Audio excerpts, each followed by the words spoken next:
ભગવાને કહ્યું કે વિવેક રાખજો, પણ વિવેક કોનામાં હોય ભાઈ? સત્સંગ હોય તો. સતી ગઈ છે સીતાનું રૂપ લઈ, અને પછી તો ભગવાન રામ અને સતીનો સુંદર સંવાદ છે. શિવ મહાપુરાણ ગ્રંથમાં મેં બધું જ કાઢી રાખ્યું છે, પણ અવસર આવતા એ સુંદર સંવાદનો વાર્તાલાપ કરવો છે કે સતીએ કેટલા પ્રશ્નો પૂછ્યા રામજીને, રામજી તેનું નિવારણ કેવી રીતે કર્યું છે. અને પછી તો પ્રણામ કરીને આવે છે મહાદેવની પાસે, ને મહાદેવે પૂછ્યું કે તમે પરીક્ષા કરી? તો આજે સતી જૂઠું બોલે છે મહાદેવની સામે, જૂઠું. સત્યમ શિવમ સુંદરમ, જૂઠું બોલ્યા છે. શું બોલ્યા? કછું કછુન પરેછા લીને ગોસાઈ. નહીં, કોઈ પરીક્ષા લીધી જ નથી. હું તો બસ આમ નામ પ્રણામ કરીને આવતી રહી. કિન્હી પ્રણામ તુમારી નામ. આપે જે રીતે પ્રણામ કર્યા એવી રીતે હું પણ પ્રણામ કરીને આવતી રહી. કિન્હી પ્રણામ, હું પગે લાગીને આવતી રહી છું. પણ મહાદેવજી સમજી ગયા કે સતી મારાથી છુપાવી રહ્યા છે. ભગવાન મહાદેવજી સ્વયં મનોમન સતીનો ત્યાગ કરે છે. બોલ્યા નથી મહાદેવજી, પણ દ્રઢ સંકલ્પ કરી લીધો. હવે સતીને પત્ની રૂપે હું નહીં સ્વીકાર, કારણ કે સીતાનું સ્વરૂપ લીધું છે. દેવતાઓને ખબર પડી ગઈ, જય જયકાર કરવા લાગ્યા. સતીને મનમાં સંશય થયો કે આ કાંઈ ઘટના નથી બની, શંકર ભગવાનની જય જયકાર કરવા લાગ્યા છે. આખું આકાશ ગુંજવા લાગ્યું. ભક્તિ કરે પાતાળ મેં પ્રગટ ભઈ આકાશ, દાબી દૂબી ક્યું રહે કસ્તુરી કી દાસ. ભક્તિ દેખાડવી ન પડે. પાતાળમાં બેઠો બેઠો કોઈ માણસ ભક્તિ કરતો હોય ને તેને ઉર્જા ફેલાવા લાગે, તેની ઉર્જા વધવા લાગે છે. આખું આકાશ ચાલત ગગન ભય ગીરા સુહાય, મહાદેવનો જય જયકાર થાય છે. સતી વારંવાર પ્રશ્નો કરે. મહાદેવ કહે આપણે કૈલાસમાં જઈએ અને ત્યાં જઈને આપણે વાર્તાલાપ કરશું. શિવ અને સતી કૈલાસમાં પહોંચે અને સતી મહાદેવને પૂછે. એ પહેલા તો ભગવાન શિવજી ધ્યાનમાં બેસી ગયા. ભગવાન 87,000 વર્ષ વીતી ગયા. અંતે સતીએ કહ્યું ભગવાન મેં કઈ ભૂલ કરી છે, ક્ષમા માગી છે. આમ સતી ક્ષમા માગી, એ સમયે ભગવાને નેત્રો ખોલ્યા છે અને સતીને કહે છે બિરાજો, હું તમને સુંદર સુંદર કથા સંભળાવું. અને ભગવાન શંકરજી કથાનો પ્રારંભ કરે છે. હવે મહાદેવજી કથા ગાય છે. સતીને મહાદેવની કથા, મહાદેવજી સતીને રામજીની કથા સંભળાવે છે.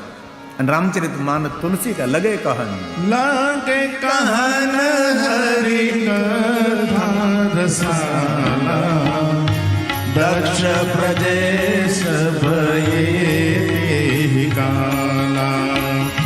લાગે કહન હરિ કથા રસાલા, દક્ષ પ્રદેશ ભયે કાલા. જે સમયે મહાદેવજી કથા કહે છે કૈલાસમાં, તે સમયે પ્રજેશનગરમાં દક્ષ મહારાજ અભિમાનપૂર્વક યજ્ઞનું આયોજન કર્યું છે. વિશ્વના દરેક દેવી દેવતાઓને આમંત્રણ નિમંત્રણ છે, મહાદેવને યજ્ઞ નથી.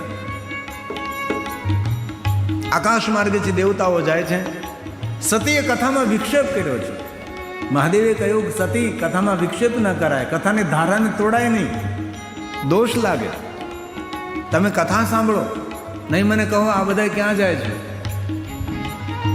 મહાદેવે બહુ સરસ વાત કરી કે સતી કોણ ક્યાં જાય ને ક્યાંથી આવે છે એમાં જિંદગી બહુ નાની લાગે.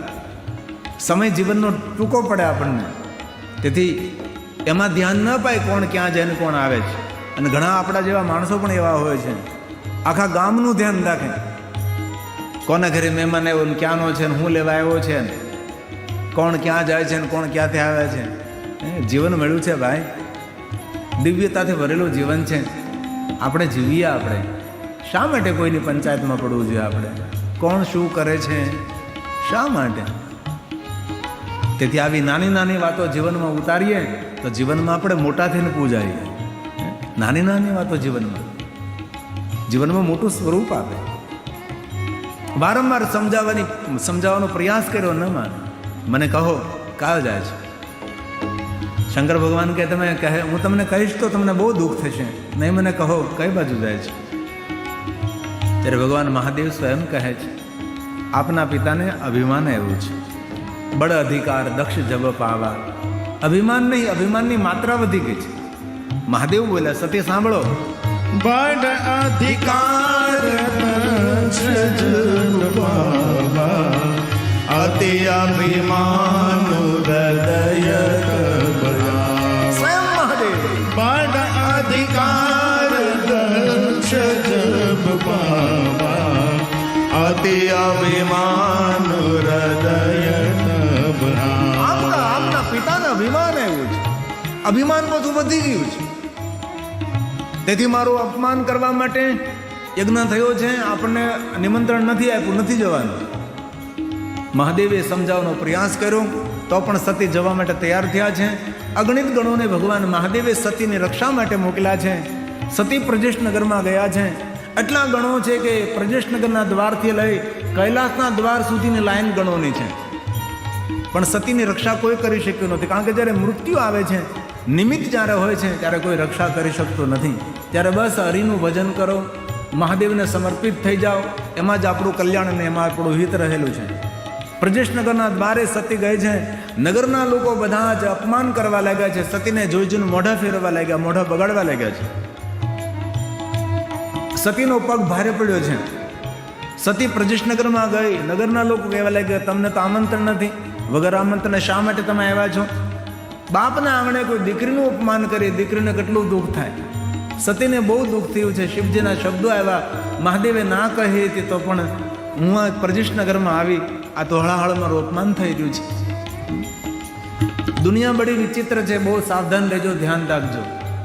આ દક્ષની પુત્રી સતી જ્યારે ઘનઘોર જંગલમાં તપ કરવા ગયા હતા અને તપ કરીને જ્યારે સતી આવ્યા, નગરના લોકોએ પુષ્પની વૃષ્ટિ કરી છે, જય જયકાર કર્યો છે. અમારા દક્ષ મહારાજની પુત્રી છે, તપ કરવા ગયા હતા, તપ કરીને આવ્યા છે.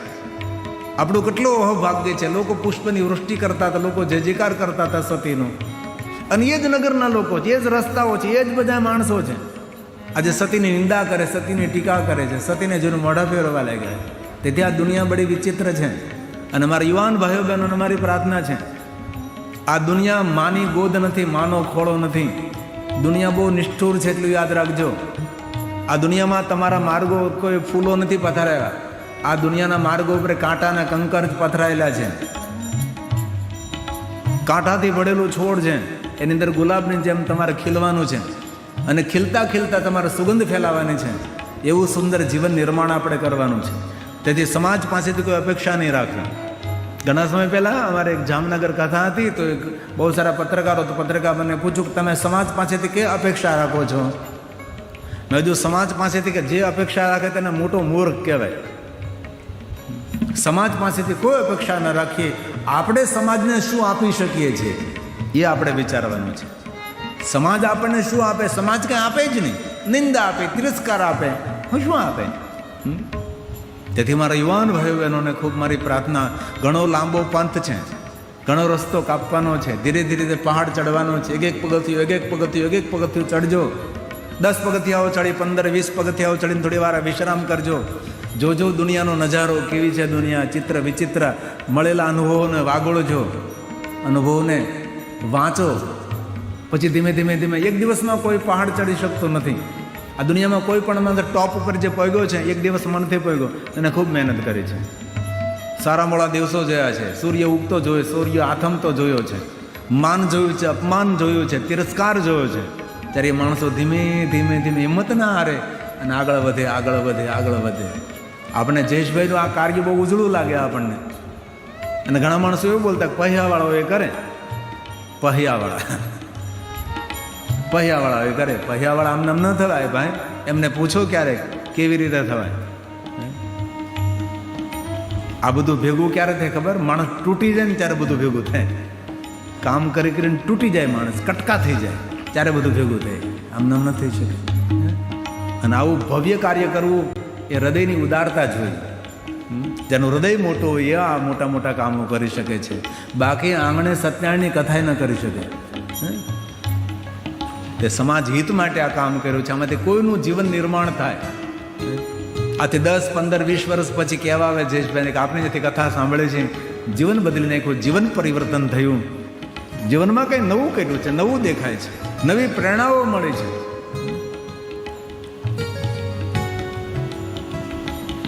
આંગણે ગઈ છે, મહેમાનો બધા બોલવા લાગ્યા, નહીં બોલવા જેવા શબ્દો બોલવા લાગ્યા. મહેમાનની વચ્ચે બેઠેલી માં છે વીરણી, દીકરી સતીને, પુત્રી સતીને જોઈ જાય છે. માં વીરણી છલાંગ મારીને આગળ આવે છે, કૂદકો મારીને આવે છે, મારી દીકરી આવે છે. કારણ કે માં છે ને, આખી દુનિયા વિરુદ્ધમાં થઈ જાય, માં ન થાય વિરુદ્ધમાં. મહેમાનો બધા નહીં બોલવાના શબ્દો બોલે છે. આવતી જોવે છે માં, દોડતી દોડતી આવે છે અને સતીને પોતાની દીકરીને ભેટીને મળે છે. માન દીકરી એકબીજાના ખંભા પર માથું નાખીને ખૂબ રેડ્યા છે. અને ક્યારે સાસરે ગયેલી દીકરી આવે ને તો માને સાથે વાતો કરવા દેજો તેને. જેને જેને ભાભીનું પદ મેળવ્યું છે ને તેને સાવધાન રહેવાનું છે. ભલે તમારી નણંદ છે પણ તમારી સાસુની દીકરી છે અને તમારા પતિની બહેન છે. એક પેટમાં આળોટ્યા છે, એક ખોયામાં ઝૂલ્યા છે, હિંચકામાં સાથે જ રેમા છે, સાથે મોટા થયા, સાથે જેમા છે. તેથી બહેન ભાઈના પ્રેમમાં વિક્ષેપ નહીં પાડતા. અને તમારો પતિ જો સદગુણી હોય, ડાયો હોય, ખૂબ સત્કર્મી હોય, સત્પ્રવૃત્તિ કરતો હોય, સમાજમાં પૂજાતો હોય તો એટલું યાદ રાખજો, એ સદગુણ તમારી સાસુએ એને આપ્યા છે. એનું સન્માન કરજો કે બા તમે બહુ સારા ગુણ આપ્યા છે. તમારા દીકરાને શ્રવણકુમાર બનાવવા માગતા હોય તો તમારા પતિને પણ શ્રવણકુમાર બનવા દેજો અને મા બાપની સેવા કરવા દેજો, રોકટોક નહીં કરતા. જો કે આપણા વિસ્તારની બહેનો તો બધી સારી છે.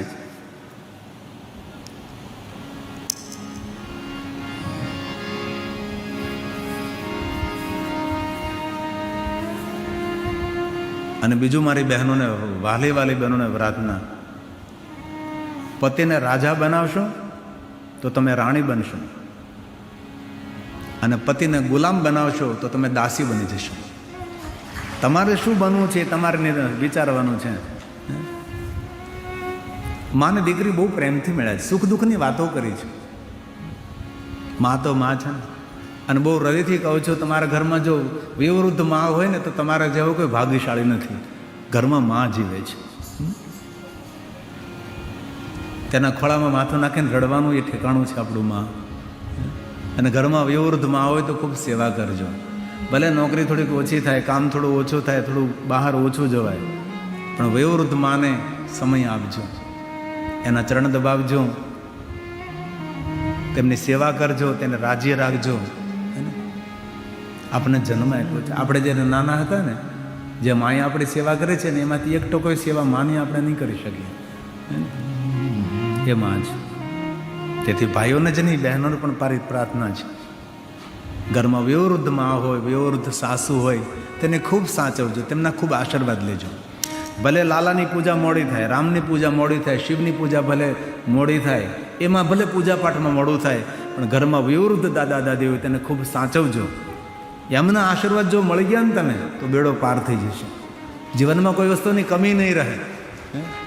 તેથી ઘરના વડીલોના મા બાપને ખૂબ સાચવજો, ખૂબ તેને લાગણી આપજો, ખૂબ પ્રેમ આપજો, તેમનો આદર કરજો, તેનું સન્માન કરજો. એવી હૃદયની એક પ્રાર્થના છે.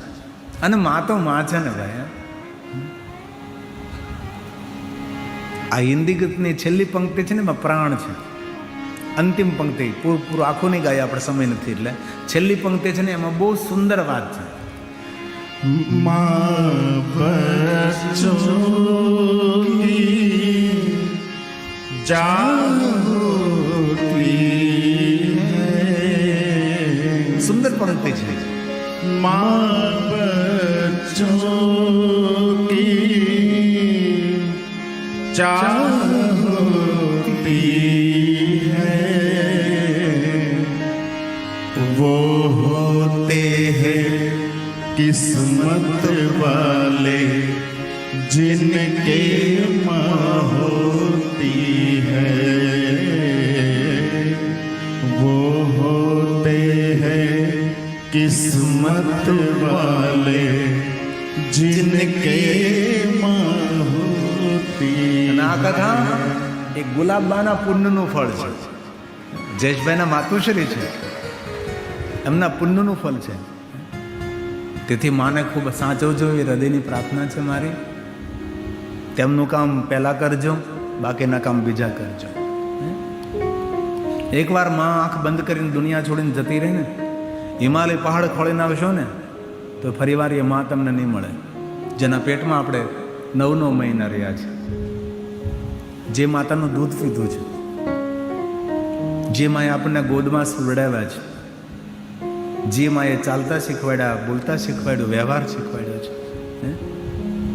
તેથી હૃદયની એક પ્રાર્થના, ગિરિબાપુને દક્ષિણા આપવી તો બસ આવી દક્ષિણા આપજો મને કે તમારા ઘરમાં જે વયોવૃદ્ધ માં છે તેનું ખૂબ સન્માન કરજો, ખૂબ તેને આદર આપજો.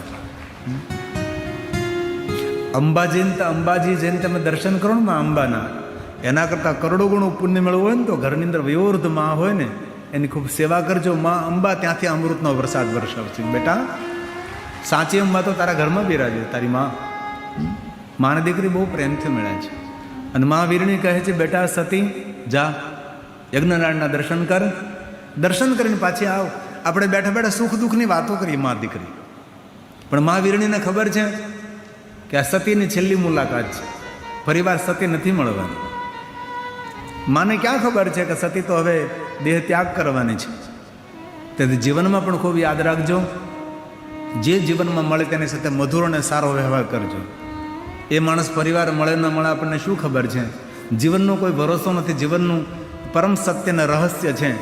તેથી જીવન માર્ગમાં જે મળે તેની સાથે કોઈ કડવો વ્યવહાર નહીં. એ ભલે કડવો વ્યવહાર કરતો, આપણા તરફથી મધુર વ્યવહાર હોવો જોઈએ. જીવનનું આ પરમ સત્ય છે. સતી ગઈ, યજ્ઞનારાયણના દર્શન કરે છે, દેવતાઓની ઉપસ્થિતિ, ઋષિમુનિઓની ઉપસ્થિતિ છે, શિવજીનું કોઈ સ્થાન નથી. પિતાને કહે છે, પિતાજી આ શું કર્યું તમે? અને દક્ષ મહારાજ સતીનો અનાદર કરે છે, દીકરીનું અપમાન કરે છે. કોઈ પણ ઘરમાં પુરુષો જ્યારે દીકરીઓનું અપમાન કરવા લાગે, બેન બેટીઓનું અપમાન કરવા લાગે, નારી સ્વરૂપનું અપમાન કરવા લાગે, ત્યારે નિર્ધનતા, દરિદ્રતા અને દુઃખનો જ પ્રવેશ થાય છે. તેથી કોઈ પણ રૂપમાં આપણા ઘરમાં નારી શરીર હોય એનો કોઈ દી અપમાન ન કરવું, કોઈ દી તેનો અનાદર ન કરવો. આજે સતીને યાદ આવ્યું કે મેં કહ્યું હતું દક્ષ મહારાજને કે જ્યારે તમે અહંકારી અભિમાની બનીને જેનો તેનો અનાદર કરવા લાગશો, અપમાન કરવા લાગશો, ત્યારે મારી લીલાનું હું પૂર્ણ કરીશ.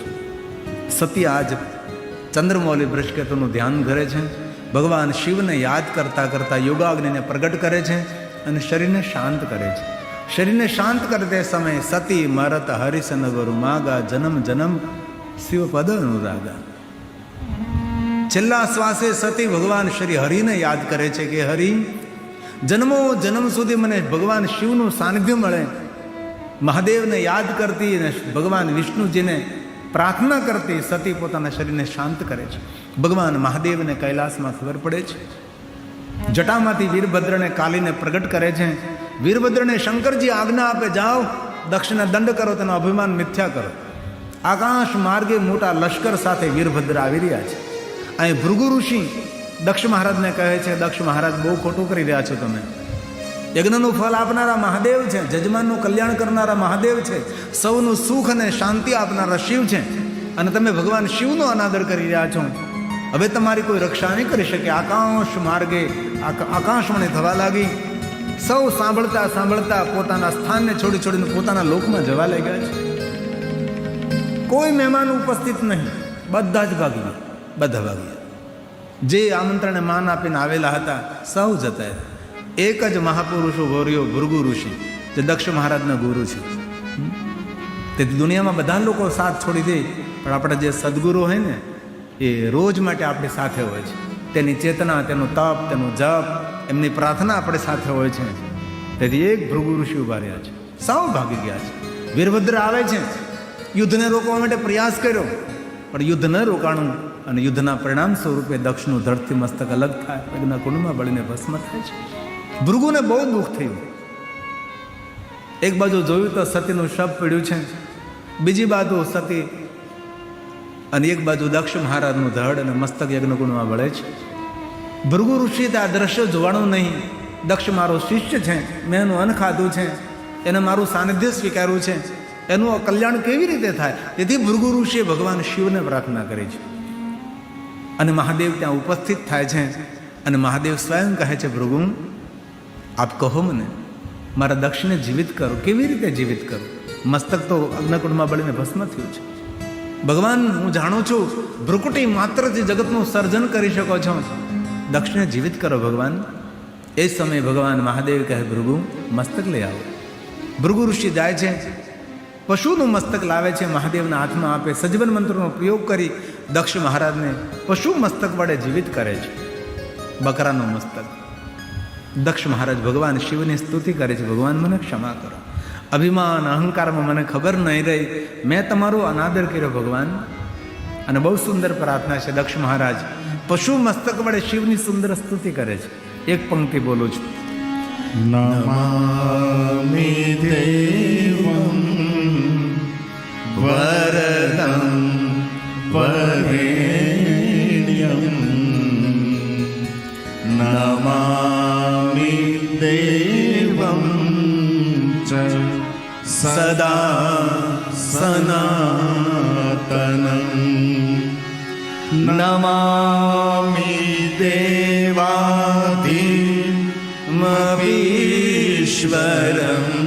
હરં નમામિ શંભો જગદેકબંધુ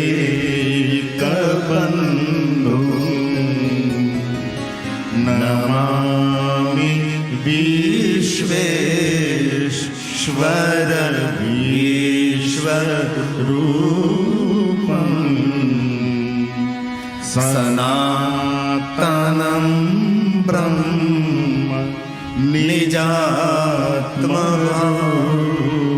હે મહાદેવ, નમામિ સર્વં નિજભાવ ગમ્યં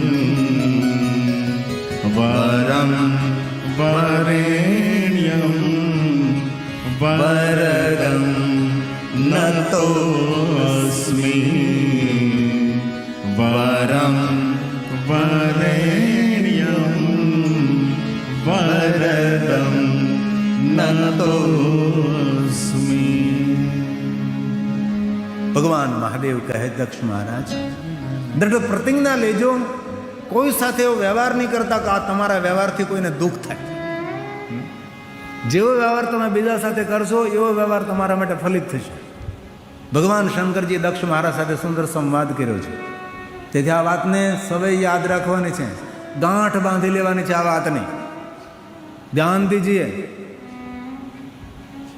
કોઈ પણ સાથે એવો વ્યવહાર ન કરો કે આપણા વ્યવહારથી તેને દુઃખ થાય, આપણા વ્યવહારથી તેનું અપમાન થાય. આપણી બોડી લેંગ્વેજ પણ એવી નહીં હોય છે કે એનો આપણે અનાદર કરી અપમાન કરી રહ્યા હોય છે. ઘણીવાર આપણે બોલીને અપમાન ન કરતા હોય, પણ આપણી બોડી લેંગ્વેજ એવી હોય અને તમારા શબ્દો જે પ્રભાવ પડે ને એના કરતાં તમારી બોડી લેંગ્વેજ વધારે પ્રભાવ પાડે.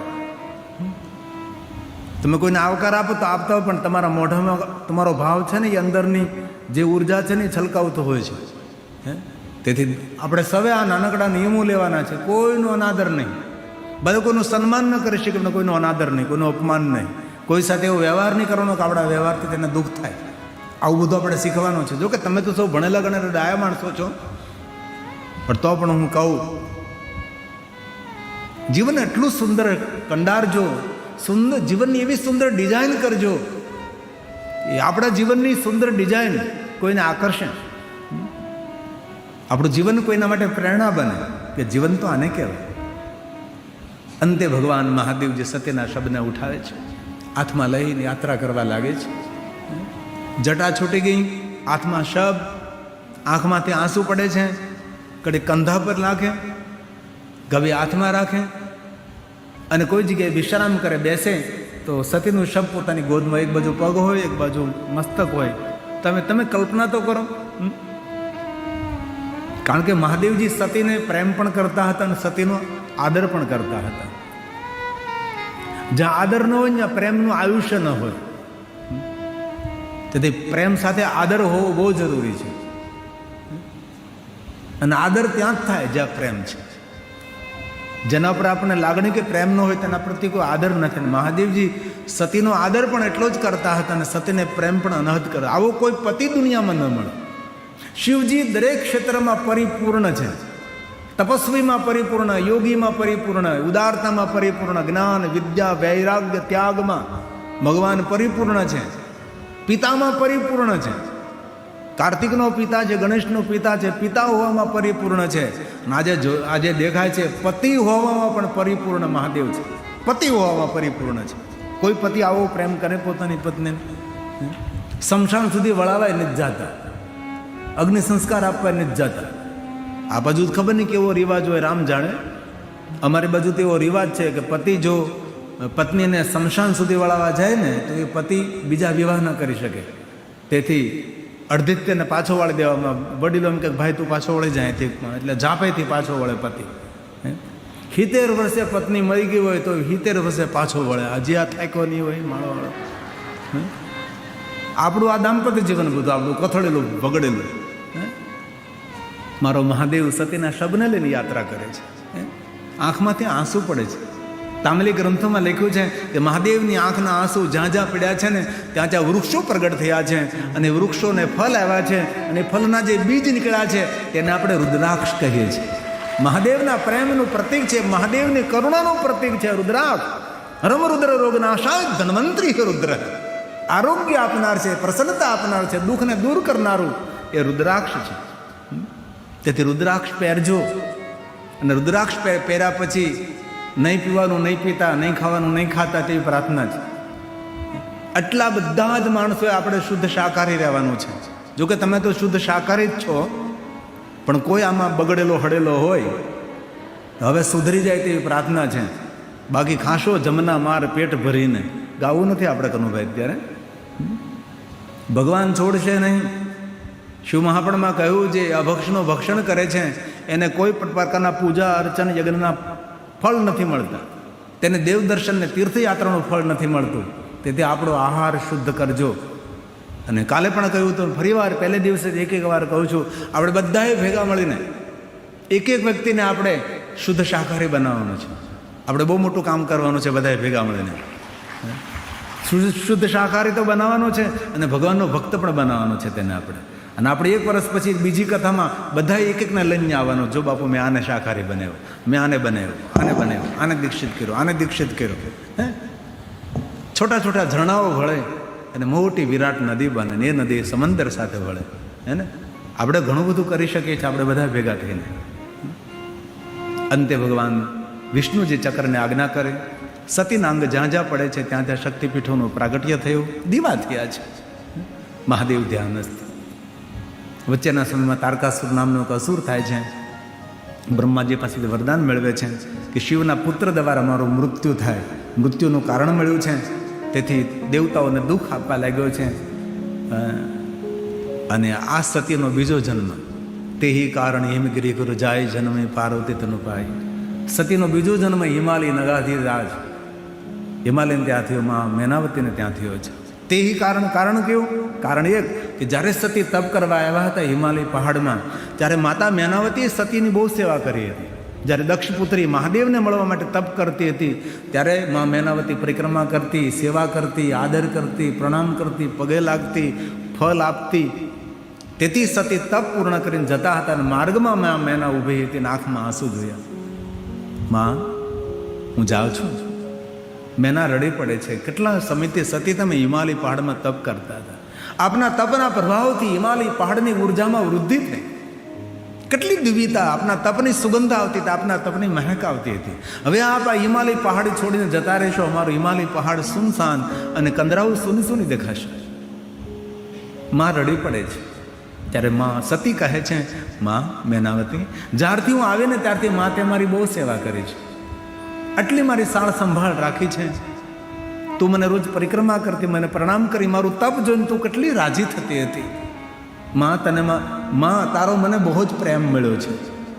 હવે મારું તપ પૂર્ણ થયું, હું જાઉં છું, પણ મારે તને કંઈ વરદાન આપવું છે. માં મેના માગ.